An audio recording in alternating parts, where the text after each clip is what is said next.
အစားအသောက်တွေနဲ့တင်တီးတန့်တိဆောက်ထားတဲ့တကယ်ကျွန်းကြီးတကျွန်းရှိလိမ့်မယ်လို့လူဖီတယောက်တစ်ခါမှမတွေးဘူးခဲ့ပါဘူး။အဲ့ဒီကျွန်းပေါ်ကတစ်ပင်တွေမှာအသီးအနှံတွေအစားအသားကင်တွေတီးနေပြီးအရသာကလည်းတကယ်အသားအတိုင်းပါပဲ။ဒါဟာဒီကျွန်းရဲ့တင်းငယ်တဲ့အစိပ်ပိုင်းလေးပဲရှိပါသေးတယ်။လမ်းဘေးကမြက်ခင်းပြင်လေးတွေဟာတော့အဆင့်မြင့်ပါစတာတွေဖြစ်နေတာကြောင့်ရိတ်ခါစုဆောင်းမှုအတွက်အကောင်းဆုံးနေရပါပဲ။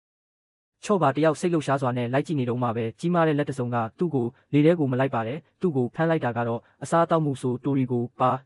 ကချော့ပါကိုမြင်မြင်ချင်းရှားပါတဲ့ဟင်းချက်စရာအမဲတစ်ခုလိုထင်သွားခဲ့ပါတယ်ဒါပေမဲ့လူဖီကတော့သူ့တငယ်ချင်းကိုအထိခိုက်မခံနိုင်တာကြောင့်တိုရီကိုစီကိုချက်ချင်းလက်သီးနဲ့လှမ်းထိုးလိုက်ပါတယ်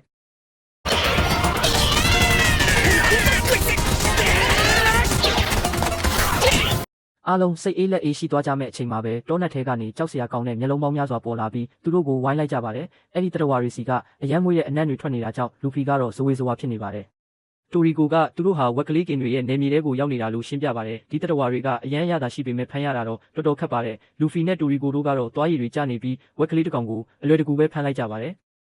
ဘာလို့လဲဆိုတော့ဒီဝက်ကလေးတွေရဲ့ခန္ဓာကိုယ်ပူချိန်မြင့်တက်လာရင်အသားကသူ့အလိုလိုကြက်တာထက်ပိုသွားတက်လို့ပါ။ဒါကြောင့်သူတို့ကိုဖမ်းမယ်ဆိုရင်တစ်ချက်တည်းနဲ့အပြည့်ရှင်းဖို့လိုပါတယ်။ဝက်ကလေးတွေထက်တိုရီကိုပိုစိတ်ဝင်စားတာကလူဖီရဲ့ခန္ဓာကိုယ်ဆက်နိုင်တဲ့စွမ်းရည်ပါပဲလူဖီကသူရာဘာသီးစားထားလို့ဖြစ်ကြောင်းရှင်းပြတဲ့အခါတိုရီကိုကလည်းစမ်းစားကြည့်ကျင်သွားပါတယ်ဒါပေမဲ့လူဖီကအရသာအယမ်းဆိုးတယ်လို့တတိ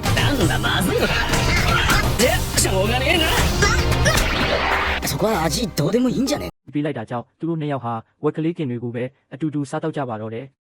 ဒီလိုနဲ့သူတို့နှစ်ယောက်ဟာတငယ်ချင်းတွေဖြစ်သွားကြပါတယ်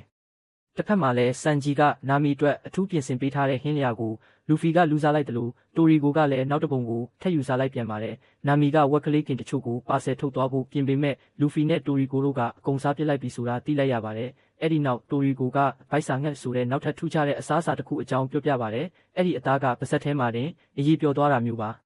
အဲ့ဒီအချိန်မှာပဲလေပြင်းတစ်ချက်ဝေးတိုက်သွားပြီးသူတို့ရှာနေတဲ့ဗိုက်စာငှက်ကြီးပေါ်လာပါတယ်။အဲ့ဒီငှက်မှာအယမ်းမာတဲ့အတောင်ပံတွေရှိပေမဲ့လူဖီနဲ့တိုရီကိုတို့ရဲ့အစွမ်းနဲ့အမြန်ပဲဖမ်းယူလိုက်ကြပြီးအားလုံးအတွက်ညစာဖြစ်သွားပါတော့တယ်။စားတော့ပြီးလို့အားလုံးအနားယူနေကြချိန်မှာပဲအရေးထဲကနေတခုခုကသူတို့ကိုစောင့်ကြည့်နေတာကိုဘယ်သူမှသတိမထားမိကြပါဘူး။တိုက်ခိုက်ရေးစွမ်းရည်မရှိတဲ့နာမီနဲ့ကာမတ်စုတို့ဟာအမှောင်ထဲမှာတိတ်တဆိတ်ဖမ်းဆီးခြင်းခံလိုက်ရပါတော့တယ်။